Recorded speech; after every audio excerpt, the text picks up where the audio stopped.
So, um, in 2026, the value of your home skyrocketing might actually be the worst financial news you get all year.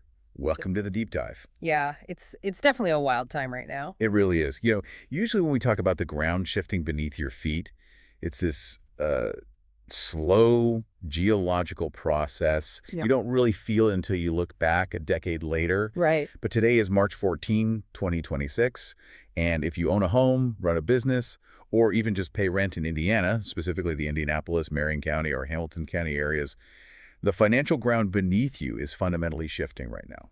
And, well, you are definitely going to feel it. Oh, absolutely. We are looking at a fiscal landscape that is undergoing an absolute seismic event this year. And, the mechanisms driving it are all totally interconnected. Yeah, and we have a massive stack of sources to get through today to figure out how this all works. We really We're do. pulling from real estate market outlooks, incredibly detailed legislative analyses of the new Braun reform. Which is officially Senate Enrolled Act 1 for those keeping track. All right, SEA 1. Yeah. And we've also got school referendum data from Chalkbeat, economic breakdowns from Purdue University, and a bunch of local government tax memos. It is a dense stack of material. I mean, no doubt about it. But the causal through line is actually very clear when you lay it all out. And that is our mission today. We're going to cut through the bureaucratic jargon and explain exactly how the 2026 real estate market, unprecedented property assessment spikes, and these massive new tax laws are all colliding. Because they really are on a collision course. Exactly. And more importantly, we're going to map out exactly what you need to do right now to protect your wallet and your community. So let's start by painting a picture of the 2026 central Indiana real estate market because, well, that's the engine driving this whole conversation. Yeah, it really starts there. If you remember 2024 and 2025, the housing market was basically in gridlock. Nobody wanted to sell, nobody could afford to buy. But reading through these market outlooks, the market is moving again. It is. Mortgage rates have finally settled down. They're hovering in the low 6% range right now. Which is a huge relief for a lot of people. Right, and that psychological shift alone, like buyers realizing that the days of 3% rates are just gone and 6% is the new normal, that has pulled a massive amount of demand right off the sidelines. But it's not a uniform recovery, right? Hmm. We're seeing some really fascinating local nuances. Take Marion County, for example. No, Marion County is interesting. Yeah, it's remaining this incredibly balanced, accessible market. Median prices are still in the low to mid 200,000s, so it's drawing in first-time buyers and out-of-state relocations because it actually offers relative value. Yeah, it's approachable. But then you cross the border into Hamilton County, and the dynamic completely changes. Totally. The cost of capital has changed the math entirely for buyers in those higher-priced areas. Hamilton County is tight. Very tight. We're talking median prices in the mid 400,000s. So the buyers there are highly analytical, they're very cautious, and the days on market are ticking up just a bit because people are flat out refusing to overpay for a house that needs work. Right. They want perfection for that price. It's like, well, the 2026 market is behaving like a game of musical chairs where half the chairs are broken. That's a great way to put it. Right. Buyers aren't just scrambling for a seat anymore. They are fiercely competing for the few intact chairs left, the move-in ready, fully renovated homes, and they're completely ignoring the fixer-uppers. Yeah, they don't want the project. Exactly. Yeah. And this massive flight to quality is what is driving up property values for entire neighborhoods. If you have a turnkey house, buyers will literally fight over it. What's fascinating here is what that flight to quality does to the rest of the ecosystem. Right, the ripple effect. Exactly. Because in real estate, market activity has a trailing indicator. And that indicator is your property assessment. Ah, the dreaded assessment. Right. When those renovated homes sell for top dollar, the county assessor takes note and adjusts the baseline for everyone else. So statewide, the gross assessed values, or GV, rose by 12% from last year. 12% is massive. That alone is a significant jump. But in Marion County, assessments spiked by an astonishing 27% on average. 27%. That is a staggering number for a single year. It really is. If you look at core neighborhoods, Like Fountain Square, you're seeing steady bumps. But for those renovated properties, the ones investors call BRRRR properties. Why? Rehab, rent, refinance, repeat. Exactly, the BRRRR method. Those specific assessments are jumping anywhere from 8 to 15% in a single year as the county tries to capture that newly created value. Okay, but let me push back on this wealth generation idea for a second. Sure. Sure, if my house is worth 27% more on paper, my net worth technically increases. I mean, I am wealthier. On paper, yes. But unless I sell my house today or take out a loan against it, that equity is completely theoretical. The county, however, wants their tax payment in actual liquid cash. This feels less like wealth creation and more like an imminent cash flow crisis for the homeowner. Oh, that is the exact paradox of property ownership right now. Your wealth is tied up in the bricks and mortar, but the tax bill comes out of your checking account. Exact. And a 27% assessment spike would normally translate to a devastating, unmanageable tax hike for the average person. Which is why the state government stepped in. The sources show that lawmakers in Indiana anticipated this exact assessment shock. They saw the data coming down the pipeline. Right, which led to the passage of Senate-enrolled Act 1, widely known as the Braun Reform. And it is a fundamental structural shift in how the state handles property wealth. Historically, Indiana homeowners relied on a fixed standard deduction. Right, a flat rate. Yeah, it was a flat $48,000 subtracted directly from your home's assessed value before the tax rate was even applied. It basically functioned as a nice, simple floor. But the Braun Reform is tearing that floor up. Slowly, yes. The legislation implements a 6-year phase-out plan running through 2031. Okay. By the end of this period, that flat $48,000 deduction will be completely gone. Wow. Gone entirely. Completely. And in its place, the state is shifting to a percentage-based supplemental deduction. By 2031, that new deduction will theoretically shield exactly 66.7%, so 2/3 of a home's value from taxes. Okay, let's unpack this. Yeah. Because we're living in 2026 right now. What is happening this year? Because the phase-out sounds gradual, but my assessment spike is sitting in my mailbox right now. Right. The 27% jump is today. Well, in 2026, you actually get a hybrid approach. Oh, really? Yeah. The standard deduction is still sitting at $48,000, but the supplemental deduction, which kicks in after the standard is applied, bumps up to 40%. Oh, okay, so the shield is getting a little bigger this year. It is. But here's where it gets really interesting. The state also threw in a brand new immediate relief mechanism for 2026 to soften the blow. It's a new 10% supplemental credit for all homesteads capped at $300. That's right. And let me just jump in here to make sure we're totally clear on the mechanics because people mix up deductions and credits all the time. Oh, constantly. They are very different. Right. Think of it like going shopping. A deduction is like the store marking down the sticker price of a jacket before they calculate the sales tax. It lowers the taxable amount. Yep. But a credit is like handing the cashier a $300 gift card right when you go to pay. It reduces your final bill dollar for dollar. That's a great analogy. The deduction lowers the base, but the credit actually pays the bill. And because the credit is applied at the very end of the calculation, it provides a cushion even for homeowners whose taxes are already restricted by the state's constitutional 1% tax cap. Oh, wow. Yeah, it is highly effective immediate relief. It sounds like a massive win for homeowners across the board. It does on the surface, but this raises an important question about the hidden danger in this reform. Okay. Because the math of shifting from a flat deduction to a percentage-based deduction inherently creates winners and losers. Wait, how does a tax cut create losers? Because a flat floor disproportionately protects the bottom. If you own a high-value property, say a $600,000 home in Meridian Kessler, you are going to win big when that percentage deduction reaches 66.7% by 2031. Right. Shielding 2/3 of a massive valuation is incredibly lucrative. Exactly. But Purdue University economists modeled this out for the other end of the spectrum. If your home is valued below $102,740, The break-even point. yes, the break-even point. Under that threshold, as you lose that flat $48,000 standard deduction, the percentage-based deduction simply doesn't capture enough value to make up for the loss of the flat floor. Oh, I see.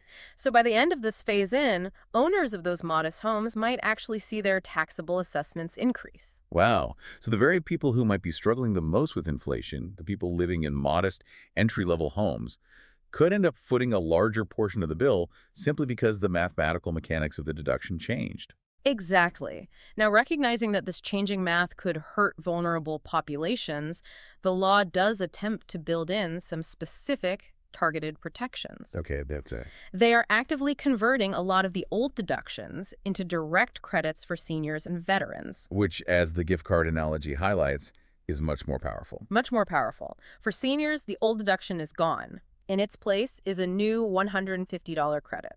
But the real mechanism of protection is the over 65 circuit breaker. The 2% cap. Yes. It strictly caps property tax increases at 2% year over year for qualifying seniors.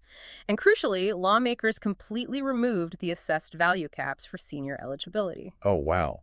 So it doesn't matter how much your house is worth now. Exactly. It doesn't matter if gentrification just pushed your home's value to $500,000. If you're a senior on a fixed income, your tax hike is hard capped at 2%. That's huge. And they applied similar logic to residents who are blind or disabled, replacing their deduction with a $125 credit with zero income limits. Ah. And for disabled veterans, they expanded the deductions significantly, allowing up to $38,960 in relief and removing previous property value caps on the $14,000 tier. Wait, I need to stop you there for a second. Sure. Because capping property tax increases at 2% for seniors sounds fantastic on a political flyer, right? It protects vulnerable people. Absolutely. But if the cost of paving roads, running fire trucks, and paying teachers is going up by, say, 5% a year due to standard inflation, and a huge chunk of the voting population is legally capped at a 2% contribution, aren't we just intentionally defunding our own cities? I mean, that money has to come from somewhere. You've hit on the crux of the macroeconomic shift right there. The burden doesn't disappear, it moves. And a massive portion of this burden is currently shifting onto businesses. Okay, walk us through how that works. Well, the Braun reform didn't just touch residential property. It completely wiped out the personal property tax liability for most small businesses by jumping the exemption limit from $80,000 to $2 million. Wow. Which sounds great for a local mom and pop shop trying to keep their doors open. It is great for them. But the secondary effect of that is devastating for local budgets because the state also eliminated the 30% depreciation floor. What does that actually mean in plain English, the 30% depreciation floor? Okay, imagine a local factory with $10 million in heavy manufacturing equipment. Historically, the state said that equipment depreciates over time, but it could never be taxed at less than 30% of its original value. Okay, so the local town always had at least $3 million of taxable value from that factory to rely on to fund the police and fire departments. Exactly. But by removing that floor, the equipment's taxable value eventually hits zero. Wow. Yeah.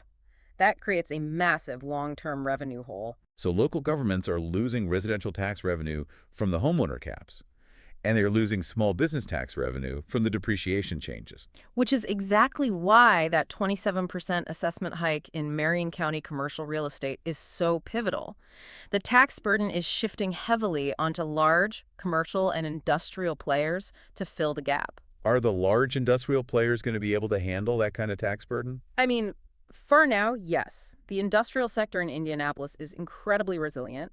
Vacancy rates are sitting at just 9%, but it is a very, very delicate balancing act. So what does this all mean for the broader community? Because when the state artificially caps property taxes and cuts business taxes, it's not the state government in Indianapolis that feels the pinch. They get their money through sales and income tax. Right, they're fine. The entities starving for cash right now are the local municipalities and specifically public schools. If we connect this to the bigger picture, capping homeowner taxes and wiping out business depreciation creates a total vacuum at the local level. This is the exact causality that leads to the explosion of local school referendums we are seeing across Indiana. Right. If the state cuts your funding formula, the local school district has to go directly to the voters and ask them to willingly raise their own taxes just to keep the schools running. Exactly. But the state just made that process much harder, too. Oh, they definitely did. The mechanics of passing a referendum have tightened significantly. Yeah, reading the sources, there's a new law that restricts these referendum votes primarily to November general elections. Right. You can't just quietly slide them onto a low-turnout spring primary ballot anymore where only the most dedicated school supporters show up. Now, there were a few special exceptions last November in places like Avon, Duneland, and Hanover, where 5 out of 6 referendums actually did pass. That's true, yeah. But overall, the statewide pass rate for these tax hikes has dropped from 76% down to 68%. Yeah. Voters are looking at their grocery bills, and they are pushing back. Which brings us to the looming crisis for Indianapolis Public Schools, or IPS. Oh, yeah. This is a massive storyline for 2026. It really is. Yeah. IPS has an operating referendum from 2018 that expires this year. If they don't get a renewal passed, they are staring down a $40 million deficit. $40 million. Yeah, and the projections show their financial reserves would be totally depleted by 2027. We are talking about severe staff layoffs, program cuts, or outright school closures. But here's a fascinating complication I found in the Chalkbeat reporting. The elected IPS school board. They don't even get to decide if this tax increase goes on the ballot. Right. The legislature altered the power dynamic. They created a new appointed 9-member board called the Indianapolis Public Education Corporation, or IPEC. And those members are chosen by Mayor Joe Hogsett. So an appointed board, not accountable directly to the voters in a standard school board election, holds the power over this massive tax question. That is a massive shift in democratic power. The elected officials who actually manage the schools don't even have the authority to ask the community for the money to run them. This is quite a change. And to add another layer of complexity, for the first time ever, IPS is legally required to share this referendum revenue with local charter schools. It is a remarkable twist of policy. It changes the entire political landscape of education funding in the city. It's pure irony. I mean, traditional public schools and charter schools have been bitter rivals over funding for years. They are constantly fighting over the same slice of the pie. Oh, definitely. But now they have a shared financial incentive. They are essentially forced into a marriage of convenience to convince the voters to approve this tax hike, because if it fails, they both starve. That is exactly why the property tax conversation is never just about math. When you pull the lever on a property tax cap, you are inherently deciding who bears the cost of living in a functional society, and in this case, forcing former rivals to collaborate for survival. Right. And because this tax burden is shifting so rapidly to the homeowner, missing out on these new state protections isn't just a minor mistake. It's a massive financial penalty. So how do you actually claim these shields? What do you need to do right now to navigate 2026? Action is absolutely required. Do not assume the county will do this for you automatically. Okay, so first up, the homestead verification. If you bought a home, retitled a property into a trust, or refinanced in 2025, you absolutely must verify your homestead deduction by January 15th, 2026. And if you miss that January 15 deadline, you do not get that new 10% supplemental credit, and you lose your 1% constitutional tax cap. Your tax bill will skyrocket. Yikes. And that same January 15 deadline applies if you are newly eligible for the senior over 65 credit or the disability credits. You have to actively file the paperwork with the county auditor. You do. And moving into the spring, your first tax installment is due on May 11th, and your fall taxes are due November 10th. The Marion County Treasurer's Office is already extending their hours just to handle the volume of confused taxpayers. I bet. Now, what if you open your assessment notice, you see that 27% spike, and you think the county's math is completely wrong? You look at your house and think, there is no way my home is worth that much. Well, you have the right to appeal, but the clock is ticking. You had until June 15th, 2026 to file a formal appeal using Form 130. But you can't just walk into the assessor's office and say, my taxes are too high, right? No, absolutely not. Appeals based on the tax amount will be dismissed immediately. You are appealing the assessed value itself. You need hard evidence. You want to be armed with a recent fee appraisal from an independent appraiser or hard sales disclosure data from comparable homes in your specific neighborhood that prove your home is demonstrably overvalued compared to recent sales. Okay, so we have our marching orders for 2026. But what is on the horizon? Because it sounds like the State House isn't done tinkering with the formula. Not by a long shot. Currently, there is Senate Bill 217 moving through the legislature. SB 217, okay. And this bill is proposing a strict 4% cap on year-over-year property tax increases for all homesteads, regardless of value or age. Which, again, sounds amazing for the homeowner sitting at their kitchen table trying to balance a budget. It does sound great. But the fiscal notes attached to that bill project that a strict 4% cap could drain hundreds of millions of dollars more from local school budgets by 2028. We are looking at a continuing, escalating tug-of-war between property tax relief and public school solvency. Wow. So To recap the journey we've been on today, the waking 2026 real estate market, driven by that fierce flight to quality, triggered massive 27% assessment spikes. That assessment shock birthed the highly complex bond reform, which is slowly phasing out flat deductions in favor of percentage shields and direct credits. And the ripple effect of artificially capping those property taxes is draining local revenue, forcing local schools like IPS to fight for their very survival through high-stakes referendums, teaming up with charter schools just to keep the lights on. It is a profound chain reaction of cause and effect. But before we wrap up, I want to leave you with a final unaddressed concept from the source material to ponder. Oh, late on us. There is another new legislative proposal out there, Senate Bill 81, and this bill aims to increase the local income tax, or LIT, from 2.9% to 3.75%. Wait, an income tax hike? Why would they raise income taxes right after cutting property taxes? Specifically to offset these property tax reductions. The state knows the schools and local governments need money, so I want you to deeply consider the societal shift. What happens to a community when the burden of funding our schools, our roads, and our future shifts away from taxing the wealth you own in your property and instead heavily taxes the money you earn on your biweekly paycheck? Wow. That is a massive philosophical shift in how we fund our society. The ground isn't just shifting, the rules of gravity are changing. Thank you for joining us on this deep dive. The real estate market is moving fast, and the tax laws are moving faster. So check those assessments, meet those filing deadlines, and whatever you do, stay curious.